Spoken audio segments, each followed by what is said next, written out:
Hey everybody, it's Dorian with Duragard Surfaces, and today we're going to talk about urethanes. Places where you would want to use a urethane is somewhere that's going to be exposed to higher than normal abrasive or chemical attack. Commercial shop that's going to have heavy equipment with dirty tires and stuff coming. A dry cleaner or somewhere that uses heavy cleaners to clean the floor.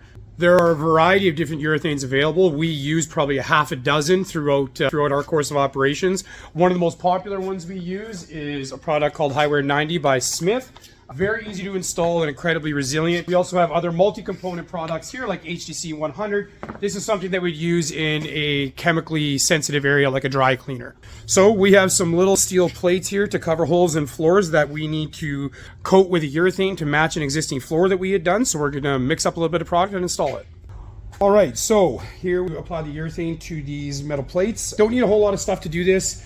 I already have product mixed up here that the boys had used the other day. Many urethanes are stable in the bucket provided you keep them sealed up. They're good that way for a couple months usually. So I'm just going to stir this up to get the aluminum oxide aggregate mixed up in there really well. I'm going to pour some into this. Then I'm going to pour it onto little samples. You need a little chip brush, a roller. This is the only roller we have in the shop right now. So and a drill with a mixing head. So we're just going to go ahead.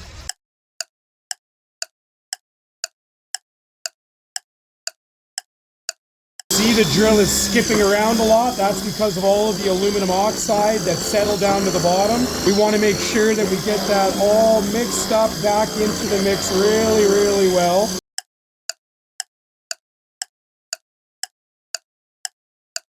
You want to make sure that you always scrape the sides and the bottom of the bucket, get the stir stick down into the corners to break up all of that aggregate that bunches up in the corners. All that, you can see the aluminum oxide that's kind of bunched up and built up there.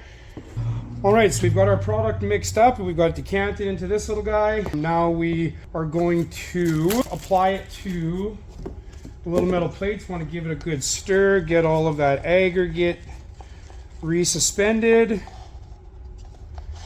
then we'll just dump a little bit out onto the surface.